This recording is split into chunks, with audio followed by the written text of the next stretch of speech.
Hello, Lisa here. If you go to sleep at night and feel like you've done something in the dream time, more than likely you have. We consider this that you're working for the army of the Lord or you're working for the army of the bad guys. Either way, I'm speaking to you. These theorems are based on Dolores Cannon's work, reading the Bible, and my own personal experiences. And if you want to add on to that I'm an ancient alien theorist. That's kind of helped me solidify some of my opinions about it. Anyway, I'm really inspired. I went to Fresh Life Church. I still, I didn't get hit by lightning. The church still stands, and it was really good. I was really inspired by Pastor Levi's message. Um, I even got their little business card. Say Fresh Life Church, 10:30 in the morning. It's very lovely. You go in. Pastor Levi's out in Kalispell or somewhere like that, so you don't see Pastor Levi. But they have big TV screens, and you wherever Levi is, they have a beautiful band, and they do lovely music, and you get to listen to worship music, a whole bunch of songs, and people stand and sing and shout out. It was nice. A very small congregation. It wasn't very big. I didn't stay and get connected. You can get connected. They give you see, it says connect if you want to connect, and I wrote notes down. Fresh Life Church, and then you give. They have little tithe envelopes. I thought about giving, but Michael said to me, Lisa, you don't have a job yet. Just wait. I said, okay, because I'm a very giving person. Anyway, I was really touched. The message today was about children and their outreach program. And Pastor Levi talked about Matthew.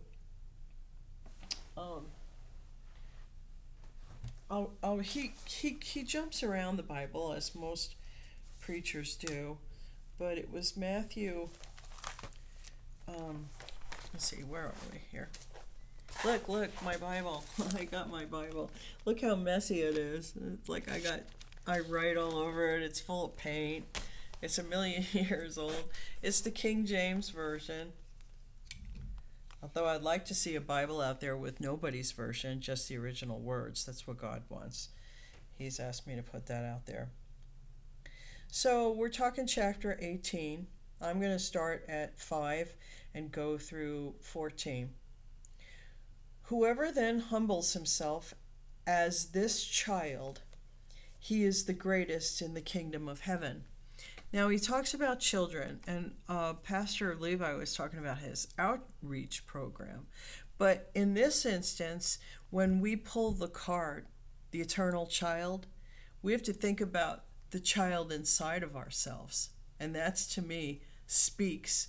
When God speaks about the child, like he talks about children, but I think he's talking about the child inside of ourselves. But whoever causes one of these little ones who believes in me to stumble, it is better for him that a heavy millstone be hung around his neck, and that he be drowned in the depth of the sea. Woe to the world because of its stumbling blocks, for it is inevitable that stumbling blocks, but woe to the man through whom the stumbling blocks come. And if your hand or your foot causes you to stumble, cut it off and throw it from you. It is better to enter life crippled or lame than having 2 hands or 2 feet to be cast into the eternal fire. And if your eye causes you to stumble, pluck it out and throw it from you. It is better for you to enter life with 1 eye than having 2 eyes to be cast into the fiery hell. See that you do not despise one of these little ones, for I say to you that their angels in heaven continually behold the face of my Father who is in heaven. And I just want to stop right there for a minute. You don't know. If you attack somebody for no reason, you might be attacking one of these children that's now grown up. And that could be a big stumbling block for you. For the Son of Man has come to save that which was lost. What do you think if any man has 100 sheep and one of them has gone astray? Does he not leave the 99 on the mountain and go search for that one who is straying? And if it turns out he finds it, truly I say to you, he rejoices over it more than over the 99 which have not gone astray. Thus, it is not the will of your Father who is in heaven that one of these little ones perish. Okay? And there it is. I'm going to say to you, I'm one of the 99. And I think God's glad that I've come back. And I went to see that message or hear that message, and it touched me. And the reason why it touched me is because of the little ones that gather around me in the dream time at night because they're frightened. And Miss Lisa, I don't wear a blue wig in the dream time, but they know there's safety in being around me. Now, I know my channel's not for children because I use the F word and I talk about sex and sin and stuff because these people out here are doing heinous things. But yet there are children elevated enough to understand what the dream time is. And so to any pastors who might listen to me, it's time for the church to reach a paradigm to where you're actually, and Pastor Levi touched on this. I don't think he did it on purpose. It was a subconscious message that Spirit, if he were to listen to his own sermon, might get, because he said, I'm not really talking to the chosen. But yeah, you are talking to the chosen. You're the only pastor this chosen will listen to because you identify with the freaks. Like Sarah. Sarah was 62 when she had her baby. I think that's beautiful. I think that's effing beautiful. Okay? He told her, you're going to have a baby. And then it never came. And she hooked Abraham up with the maid or something. And then there was all sorts of drama because of that, which is a biblical story about don't F around. You know, those swinging couple things don't work. It causes drama. You know, and then she ended up having the baby at 68 or 62, whatever her frickin' age was. And it was like, yeah, you're a miracle. God works with unusual people to do unusual things and to make miracles happen. And I really felt encouraged about what I'm doing here. So thank you. Thank you, Fresh Life Church. I will probably go back. I didn't stay and mingle because I'm not really ready to be friendly. I have a lot yet to heal in my world before I can really affect out there. But this is my journal. And if you're listening to me, thank you. Thank you for being part of my story and being part of my world in a way. Because I feel accountable, somewhat accountable. I come out and I say stuff, and then I come out and say some more stuff, and I try to be accountable to you. But anyway, I thought about my bouncy ball children when he was talking about children, and then how we're supposed to keep our eternal child alive. And that when we are eternal children and we make that decision, and there was a statement he made I thought was interesting, that 72% of people before the age of 18 decide whether they believe in God or not. And in a way, that's a decision to decide whether you're going to be good or bad.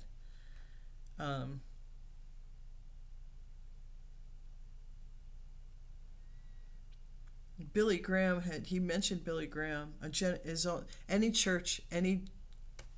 church is only a generation away from extinction. So it's really important to pass the torch. And that's what Pastor Levi was talking about when he read that biblical passage. And then he gave this young girl named Carrie gave her testimony about a young man named Aiden who was very young and diagnosed with cancer. and he got to live for 4 years after the diagnosis, and he went and did stuff. He's a Montanan kid, and how Aiden's life, his last 4 years, really affected all those children in that community and how they have given their life to the Lord. And I think that was a beautiful story, a beautiful testimony about a young man who went through cancer. And it made me think about the opening, my opening in my story about Victor. I open the story and tell about me meeting Victor before he was born. He was somebody different, and I met him, and he only lived to be 19, and then he was born as Victor, which is an interesting it's an interesting thing that I haven't fully pondered on in the whole Victor story. Anyway, Victor and I go back probably more than I know and more than Victor knows. But it was an inspiration to go to church today. It made me remember that we all have our inner child. We're all supposed to keep it alive and healthy and happy. Very hard to do in these days and times. I was proud of myself for going, and it inspired me. It inspired me to think about in my job, if they offer classes, maybe I'll go and get a pastor's degree. I mean, I think it's only a 2-year course, and what the heck? It's something to look forward to, perhaps. Anyway, I'm going to keep this short. I just wanted to talk about going to church. I did some silly stuff afterwards. I found my makeup. I'm not endorsed in any way. Martin Brusks makes sure I cannot be monetized in any way. Isn't that kind of him? The richest man in the world. But I found EXA. I went to Sephora first, which is in Kohl's here in Billings. And then they didn't have this when I originally found this makeup in a Sephora in another city. Then I had to go to Penny's. I went to Penny's, and that's where I found my makeup. Now, this is the only makeup that doesn't make Miss Lisa's eyes tear. I bought Bare Minerals, and I spent a lot of money for that. And it, oh my gosh, and it was like it wasn't a complete foundation. It was like a moisturizer with some foundation in it. And boy, that made my eyes tear like crazy. Like, and people keep handing me tissues like I was crying. And it's like, no, I want to be more positive than that. So I got my makeup, and now my eyes aren't tearing. So that was a fun thing. And then in my Bible, this fell out. I thought this was cute. That's me when I was in college. Look, I went to the Kansas City Art Institute. I have proof that I'm actually Lisa Bassini. Because so many people try to be me. I don't get it. Be me. And you got to hear this, like, so when Pastor Levi first got, there was the music and everything, and then Pastor Levi starts, and I hear Sapphire saying, Lisa, pay attention to me, only pay attention to me. And me and Michael started laughing, Michael the angel. I said, do something to her. Can't you cut out her tongue or punch her in the throat or something? Do something to her. And I'm sure he did, because that's the way that works. Anyway, I just thought that was amazing. Not even Satan would have the nerve to say in church to Miss Lisa, pay attention to me, just pay attention, because Michael would smite him. Only Sapphire would have the nerve to say, pay attention to me. I just thought that was hilarious.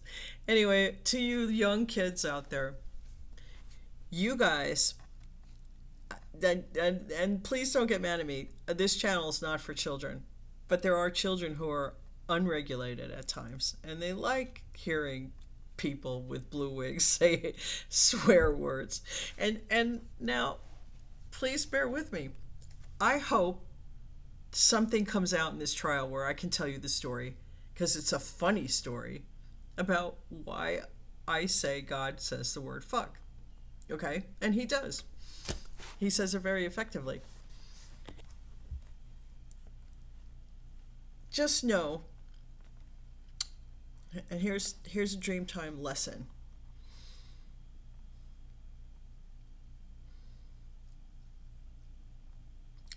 I talk about these people who have affected my life, and like the last message, I put my wig on backwards for somebody because somebody was allowed to come into my room and place a different wig here. And what happened to me in the state of Kansas is just beyond belief, the things that happen in my home. My driver's license was stolen, my debit card, I had a moonstone bracelet stolen, a box of my artwork disappeared, a percolator coffee pot that was an antique, totally glass. The whole thing was made out of glass, even the percolator part disappeared. A painting of the Buffalo River that I did disappeared. I can't even begin to explain to you how many of my stuff, jewelry, disappeared. And so when you know you have people affecting you, so when you go to sleep at night and somebody keeps, like the same person keeps showing up in your dreams, even if you don't know their name, if they show up in your dreams and they're affecting you, the minute they touch into your energy, whether they touch your brain, in your heart, your throat, like if you're somebody like me and speak and then you feel that gravelly thing, they're touching you, okay? Sexual feelings in your heart space, under your arms, wherever. If they're touching your energy, you can hammer them back. And that's what we're here for. When you become to this awareness and you've gone through the judgment, like your heart has been weighed, and I tell you, you can call judgment on them. You can smite them if you're so inclined. And when I say smite, you smash their head against the wall. You know, if they're effing with you, like they do this to me all the time. All the time. It never fails. And it's to say, oh, she's not functionable.